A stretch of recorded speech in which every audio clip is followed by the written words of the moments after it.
Yeah, it's my pleasure to sit down with Andrew Del Torre. He is Oracle's VP of Corporate Technology for Oracle Communications. Welcome, Andrew. Thank you so much. It's good to be with you all. Yeah, let's just kind of jump right into what's going on in the industry, and I'll get your pulse on the sector because I know you're talking to a lot of execs. Our view is, we're sort of in a bit of a capex winter. Obviously, the cost of capital has gone up over the last couple of years. If we kind of pivot and look at where there's potential green shoots and some opportunities that you're seeing with your customer base, where would they be? Yeah, I think the first comment I would make is the nature of this capex winter, as you describe it, feels a little bit different this time. If you look at the macroeconomic environment, we're not in a deep recession. We're not seeing the carriers having significant revenue reductions in the way that have driven other kind of pullbacks in this space. I think we're at a moment in time where the industry is just trying to be a little bit more thoughtful about its investments, and 5G is a particular piece of technology, but I think it represents a moment in time where the industry is reflecting on its future. And a lot of the pullback that I see from our customers and the way that they're justifying it is they are trying to get better line of sight to the revenue return. Okay. So it isn't that the industry doesn't have the funding, it isn't that the industry doesn't have the appetite to pursue these investments. They're just trying to be more rigorous around that decision point to press the button. Now, what I can say though is that there are still, in my view, significant drivers and opportunities that are triggering ongoing investment irrespective of that kind of macro sentiment that we see across the market. The first one is cloud transformation, which is almost unstoppable. And so there's a significant momentum now around moving more and more workloads into the cloud. And that has kind of always been driven a little bit by the sort of central premise of operational efficiencies and access to more automation through the tooling and these aspects.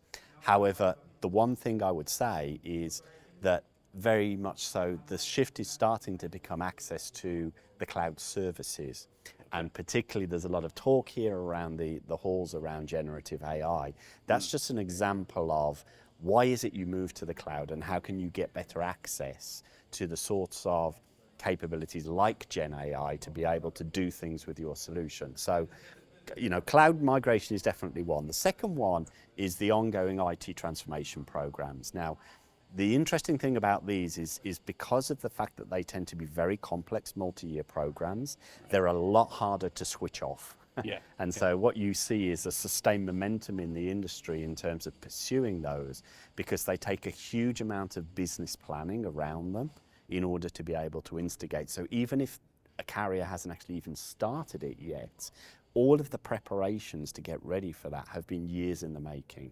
And so we're still seeing a relatively sustained level of investment happening in that particular space. Yeah, and Oracle is, you're playing in both areas. So you're doing the cloud infrastructure side of things as well as the applications, and very vertically focused on the telecommunications sector. Precisely. Unlike, let's say, other hyperscalers like Google or Microsoft or AWS, where they don't have the portfolio of applications that go from billing into customer care into operations. That's exactly it. And in fact, importantly, unlike a lot of our competitors, specifically in the communication space, Oracle, of course, also has front and back office, which are all part of these transformation journeys.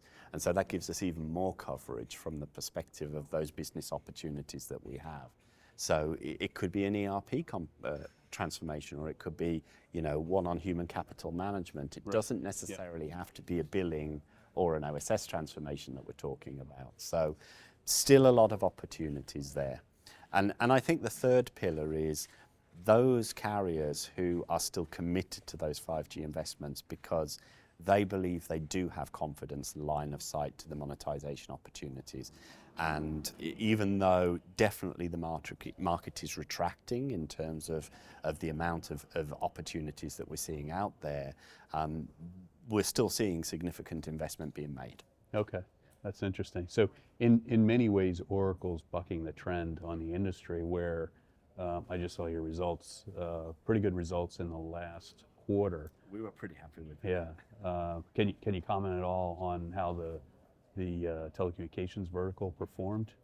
Yeah, no, look, we had a really good year. I mean, we were exactly on, the forecast that we'd put together for the business, and and that was an aggressive forecast because we've been working really hard with a number of very large customers and driving big programs, be that in 5G or be that in the applications part of the operations. So, yeah, really good year for us from a comms perspective. The other thing I wanted to bring up, which I thought was interesting, is ECP, your enterprise communication platform, which is really a way to help your customers generate new sources of revenue by targeting other verticals. So rather than just do the communication piece, actually enabling your customers, the service providers, to open up potentially new opportunities. Can you talk a little bit about ECP? I can, yeah. So, I mean, we recently announced the general availability of that platform, although I should clarify that's not an external product. ECP is a platform that Oracle has built for itself.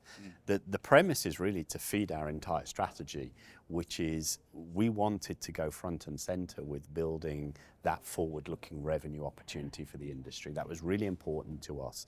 And it was important for all the reasons we started this conversation on, in that we could see the headwinds that were being created in the industry. We could see those questions being asked around, why should I trigger this investment now?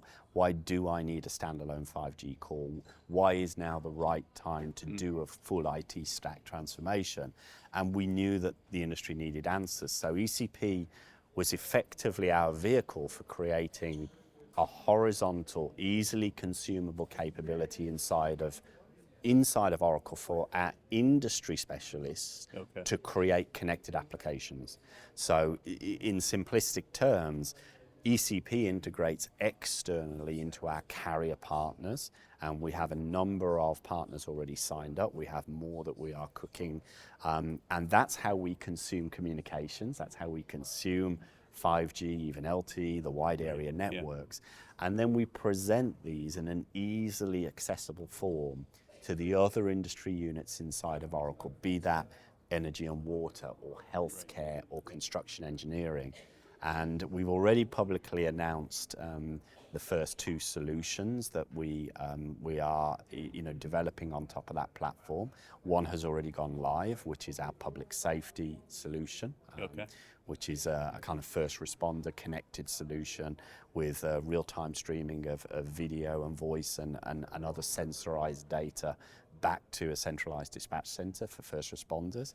And the second one is a really innovative product in the restaurant industry. So, those are two that we've spoken about publicly, but we have a lot more sort of cooking in the background that have yet to surface outside of Oracle. Yeah. Thank you very much, Andrew. Appreciate your time. It's good to be here. Thanks, everybody.